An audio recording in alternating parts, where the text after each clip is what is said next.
Hey, Britt Bean here again with an agronomy update for Southern Idaho, the week of April 29th.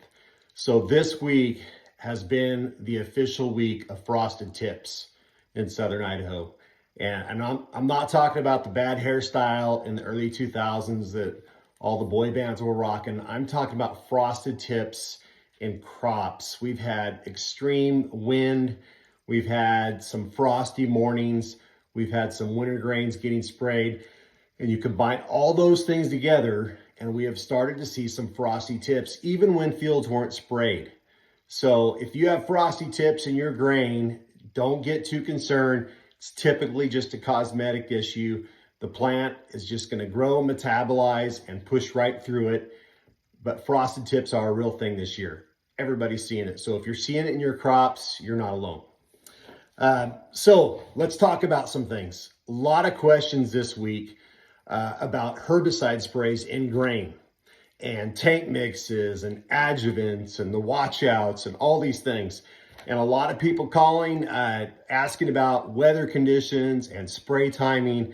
And, my rule of thumb is stay the same. I have the 3-day rule of thumb for herbicide sprays in grain when it comes to weather conditions.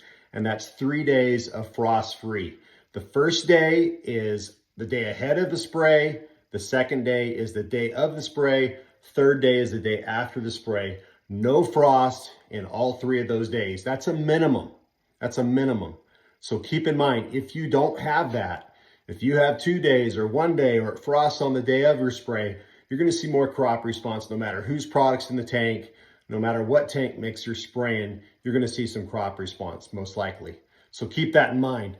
So on the tank mix options and adjuvant options, a lot of questions about sprays in wheat with Open Sky herbicide, which is one of the herbicides that I represent.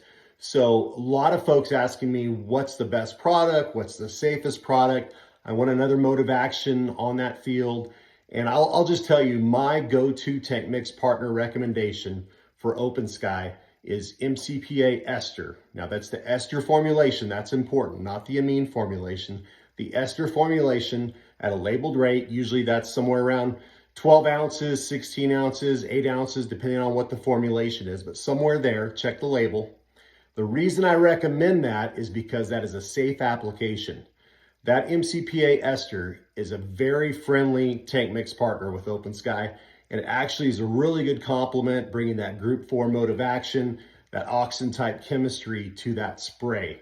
So that's my recommendation partner for Open Sky 9 times out of 10. Now, if you call me and you say, hey, I've got some issues with Canada thistle or volunteer alfalfa or Russian thistle, it's going to be a different conversation. We'll have some different partners we'll put in depending on what the issue is with what weed you're facing and what your crop rotation is following that Open Sky application on your wheat. So those are all things we have to keep in mind. It's not just a cookie cutter approach when we're managing weeds in our crops. Next thing, tank mix partners with Resivant. So Resivant is a group 1 grass product. It's also got Starane and RLX technology in the tank. So 3 active ingredients. It's a very effective product on barley and wheat for grass and broadleaves. But if you have spring crops, fall crops, so fall planted wheat or barley, you're typically going to have more mustard. And that would be when you want to maybe have a conversation with your agronomist or call me or reach out to somebody that's consulting with you and talk about looking at a group 2 herbicide to target those winter mustards that we typically see in winter planted or fall planted crops, because Resivant may need some assistance there in those types of situations. Now, when you're doing that, you have to be very mindful that you're going to use the minimum labeled rate of that product to address those mustards. Because if you use too much of a group 2 with a product like Resivant or other similar products out there, you're going to have some antagonism, where that antagonism is going to cause a problem with some of the grasses you're looking to control, especially some of the summer grasses like barnyard grass and things like that. So keep that in mind too. Okay, next thing, crop status updates. Let's talk about that. Spring grain planting is continuing in the higher elevations and the uplands. So some of the non-irrigated up farms at 5,000, 6,000 feet, they're planting there, still moving through those fields. We've also got some wintergreen herbicide applications going on in the earliest fields in those markets, in those regions. Potato planting conditions are, they're cold weather. It's not fun. The wind's howling like a banshee, but people are getting it done. The upper plains of eastern Idaho, the Rexburg Bench, things like that, the seed potato country area up in that northeast area of Idaho, folks are still planting up there. Alfalfa is starting to grow. It's starting to move a little bit. A lot of alfalfa fields I've noticed out there this year with no herbicide applications. I think folks are probably trying to save a little money since alfalfa is maybe not worth as much as it was a year or 2 or 3 ago. And I understand that completely. Keep in mind on that alfalfa, even though it's not worth a ton of money compared to last year or the year before, you want to watch it for weevils. You want to watch it for aphids. Get out there and take a look at things. Don't just forget about it until it's time to cut. Because if you do that, sometimes you can be surprised by what bugs are in the field or other issues that might be out there. So scout your alfalfa, get out, walk across the field, see how it's growing. Take a look at those growing points. Take a look at that crown, make sure it's healthy. Let's talk about weed management programs, specifically weed management programs in the Magic Valley.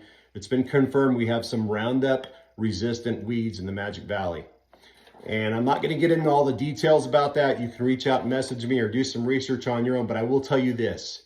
No matter what crop you grow, if you can grow a crop and use a residual herbicide in the early cycle of that crop, either at planting or early post-planting, residual herbicides are one of the biggest tools we have to fight resistant weeds.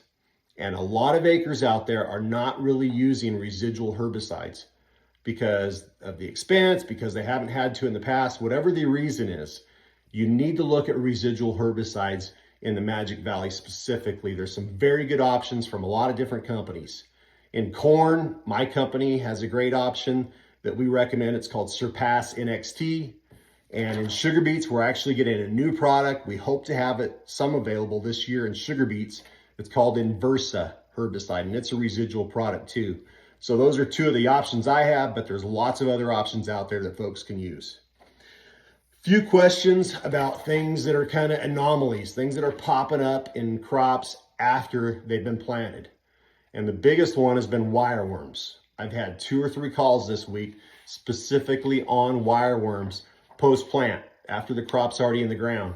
And if you know about wireworms, one of the best tools we have to manage wireworms in a lot of crops are either a seed treat or a treatment at planting in the furrow to manage those wireworms. Now, if you've missed that window, your options are very, very limited in season for most crops. There are a handful of products here and there that maybe have some suppression, but most of them don't have wireworms on the label specifically for that crop. So you're going to want to talk to your crop advisor, reach out to me, reach out to other folks that are consultants that have some experience with managing those. But the thing I would tell you, think about this year's crop that you're seeing wireworms in. Think about your management cycle as a multiple year management cycle. Don't just worry about wireworms this year, worry about them all the time and take some steps to treat them in other crops. So an example would be using Lumavia CPL seed treat in wheat and barley. It has activity on wireworms, it has activity on cutworms, and a number of other pests. And if you build that into your program, if you have cereals in rotation with potatoes and sugar beets, you can actually get wireworm applications on those acres, maybe in the year before, the year after, but over time, those wireworm populations will go down because you're actively managing that when you can. So think about Lumavia in your grain as a seed treat if you haven't already. Maybe you've missed the opportunity this year, but think about it next year when you're doing that as well. And then just looking at the weather forecast, it looks like there's more cold weather in the forecast where we're not going to really get up to these 80-degree temperatures we love. These crops are going to spit and start and hem and haw as we get going. But we know once we get good weather, once we have moisture, we have good sunlight, these factories that we built with these crops, whether we planted them in the fall or we planted this spring, they're going to take off. And when they do take off, we need to be ready, especially as that crop increases in size and that evapotranspiration rates go up. We need to think about our irrigation scheduling, and we need to be ready to meet the water needs of that crop at that time, and also think about what's coming down the road. That's just our updates from April 29th. I hope everything's good. With you all out there, stay safe, and we'll talk to you soon.